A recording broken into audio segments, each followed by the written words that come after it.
नाम मिनेश पुनिया है और मेरा मानना है कि शुरुआत सिर्फ नाम से करना ठीक रहेगा। तो सबसे पहले मैं अंजलि राजगोपाल जी का शुक्रिया अदा करना चाहूँगा कि वो किस तरह इस वजूद को, मेरे वजूद को आप लोगों के सामने लेकर आ रही हैं और औरों की भी इसी तरह वो मदद कर रही हैं। तो इस सब की शुरुआत हुई थी जब मैं एक बच्चा था। मेरा पहला सपना था कि मुझे माइकल जैक्सन बनना है या माइकल जैक्सन जैसा बनना है, क्योंकि मैंने उनको देखा है वो सारी चीज़ें करते हुए, वो इतने सारे ह्यूज ऑडियंस के सामने डांस करते हुए, इतनी ज़्यादा एक स्टारडम होना। तो मेरा मानना ये है कि कोई भी सही फैसला लेने की कोई सही उम्र नहीं होती है। हालांकि ये भी रहा है कि आज तक मैंने जितने भी फैसले लिए हैं मुझे हमेशा यही लगा है कि मेरे फैसले एकदम सही हैं, लेकिन आज एक शॉर्ट मूवी का डायरेक्टर होना, सरप्राइज जो मेरी शॉर्ट मूवी है जो 28 अप्रैल 2020 इस साल आ रही है, उसका डायरेक्टर होना अब तक का मेरा सबसे सही फैसला रहा है मेरी नज़र में। हालांकि कहने को एक शॉर्ट मूवी है ये, बट इसके पीछे की भागदौड़, इसके पीछे की जद्दोजहद, वो सारी चीज़ें वो सच में छोटी नहीं थी। वो सच में एक बहुत बड़ी चीज़ रही है मेरे लिए। भले ही सिर्फ 2 महीने लगे इस मूवी को कंप्लीट होने में, बट इसको बनाने के लिए जो मुझे खुद पे विश्वास चाहिए था, जो हौसला चाहिए था, जो हिम्मत चाहिए थी, मुझे वो पाने के लिए सालों लग गए। काफ़ी वक्त के लिए मैं अपने परिवार से दूर रह रहा था। मैं कमा रहा था, खुद पे उड़ा रहा था, मैं शॉपिंग कर रहा था, मैं पार्टी कर रहा था, मैं लाइफ इंजॉय कर रहा था, अंटिल वन डे जब मुझे ये रियलाइज़ हुआ क्या मैं जो कर रहा हूँ वो सही है। Is it worth a life?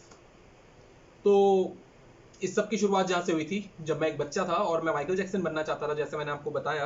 But उसके साथ बीच में काफ़ी और चीज़ें आ गई थी। मेरी पढ़ाई पूरी हुई, मेरी मैकेनिकल इंजीनियरिंग, और उसके बाद मैं हिमाचल में काम कर रहा था as a operational engineer in some mechanical firm. और उसके साथ साथ मेरा सपना भी अब बदल चुका था, साथ ही साथ सपने आगे बढ़ रहे थे। तो कुछ साल वहाँ काम करने के बाद मुझे रियलाइज़ हुआ कि अब जो मुझे बनना है, जो मैं बनना चाहता हूँ, दैट्स बीइंग एन एक्टर। मैं एक हीरो बनना चाहता था, मैं एक एक्टर बनना चाहता था। और इस बार मैंने कुछ नहीं सोचा और मैं सीधा सीधा अपने सपने के पीछे लग गया। तो मैंने शुरुआत करी वहाँ रिज़ाइन देने से। रिज़ाइन देते ही मैंने एक थिएटर ज्वाइन किया दिल्ली में। उस थिएटर के साथ साथ मैंने बीपीओज में भी जॉब वगैरह करी, ताकि मैं अपने परिवार के ऊपर एक फाइनेंशियली बर्डन ना बनूं, मैं उनको परेशान ना करूं, और साथ ही साथ मैं अपने सपने को भी फॉलो कर सकूं। तो बढ़ते बढ़ते वो वक्त आ चुका था जब मेरा फाइनल थिएटर का शो हुआ। मेरा पूरा परिवार, मेरे दोस्त सब उसको देखने के लिए आए थे। मैं वहाँ लीड परफॉर्म कर रहा था, और जिसकी वजह से मेरे परिवार में वो भरोसा आया कि हाँ, ये लड़का सही कर रहा है, ये सही रास्ते पे है, इसको यही करना चाहिए। जैसा कि अपने सपनों को और अपने वजूद को बनाए रखना, अपनी आइडेंटिटी को बनाए रखना सभी के लिए आसान नहीं होता। तो अपनी इसी ज़रूरत को पूरा करने के लिए मैं जहाँ नौकरी कर रहा था, मैं वहाँ खुश था। और करीब करीब मुझे फिर से 2 साल लग गए रियलाइज़ होने में कि मैं शायद फिर से गलत रास्ते पे हूँ। मैं वहाँ नौकरी तो कर रहा था, जो कमा रहा था अच्छे से उड़ा रहा था, फिर से वही शॉपिंग, वही पार्टी और अपनी लाइफ एंजॉय करना। तो जिस पर मुझे रियलाइज़ हुआ कि शायद मैं फिर से गलत रास्ते पे हूँ, क्योंकि मैं फिर से अपनी बीपीओ लाइफ एंजॉय कर रहा था, मैं कमा रहा था, मैं खा रहा था, और इसी तरह वक्त कटे जा रहा था।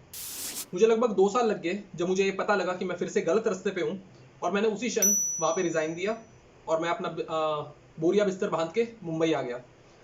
अब आंखों में हज़ारों सपने थे और दिल में लाखों इच्छाएं, पर दिन की शुरुआत उसी तरीके से होती थी। 100% मोटिवेशन। सुबह सुबह उठ के मैंने अच्छे अच्छे ऑडिशंस देने, मैंने एक पार्ट टाइम जॉब ढूंढनी, और शाम होते होते 100% डीमोटिवेटेड होके मैंने सो जाना। ये करीब 6 महीने तक चला और फाइनली अब मुझे जॉब मिली।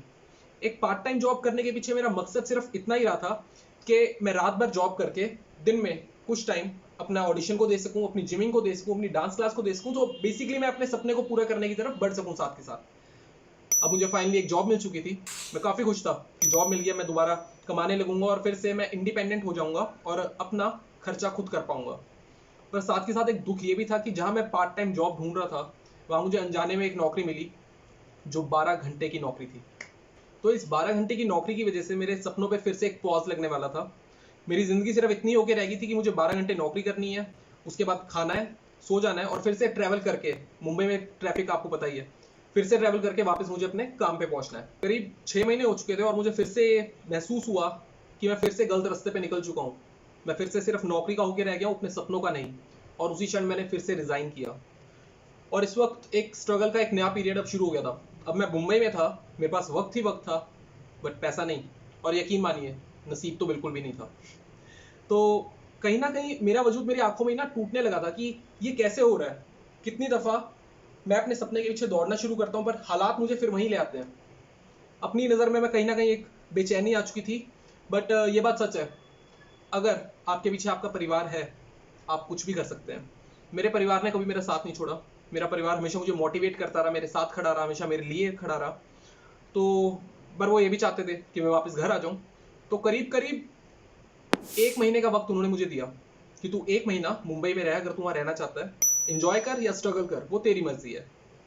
पर यकीनन मैं अपने सपने के लिए बना था, तो मैंने घर किए हुए हर फ़ोन पे उनको मनाने की कोशिश करी कि 1 महीना काफ़ी नहीं है मेरा सपना पूरा होने के लिए, मुझे और वक्त चाहिए।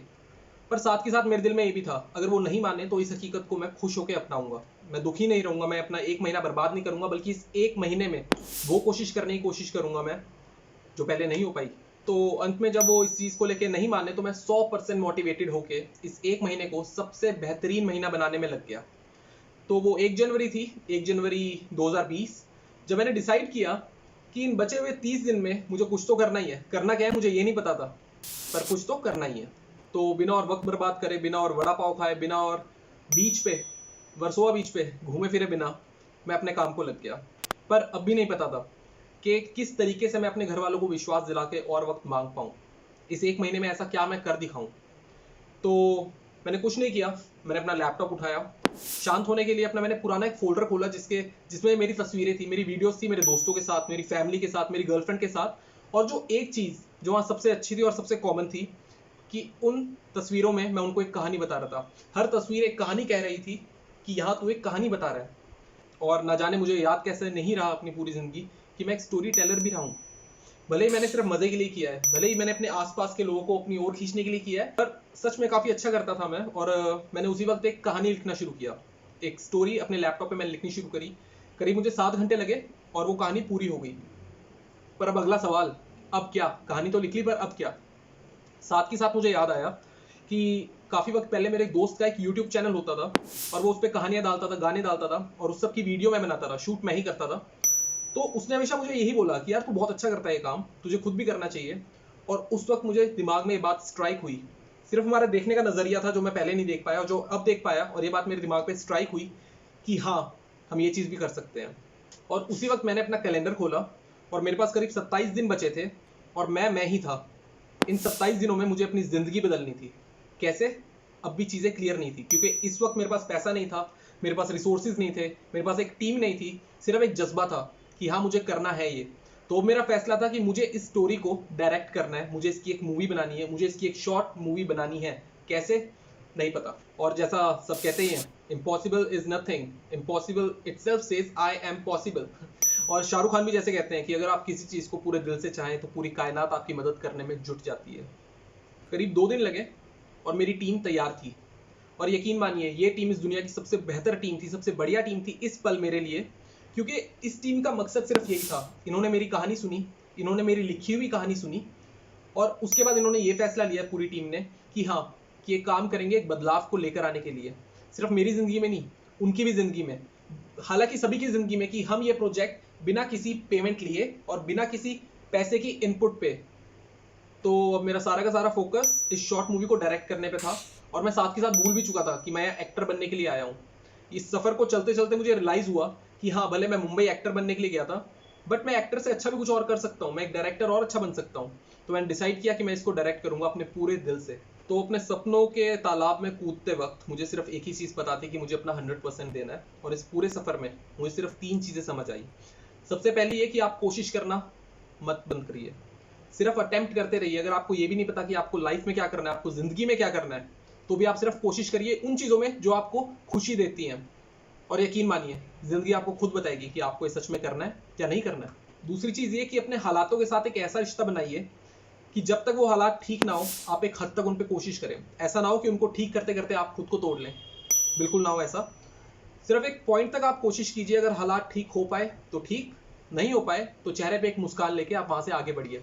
हालात हज़ारों हैं, सिर्फ आपका नज़रिया होना चाहिए। और तीसरी चीज़ जो मैं सीख पाया, आप खुद पे विश्वास रखिए, मैजिक ऑफ यूनिवर्स पे विश्वास रखिए। आप सिर्फ खुद की मदद करने की कोशिश करिए अपने पूरे दिल से, और जादू होगा। यकीन मानिए, जादू होते हैं।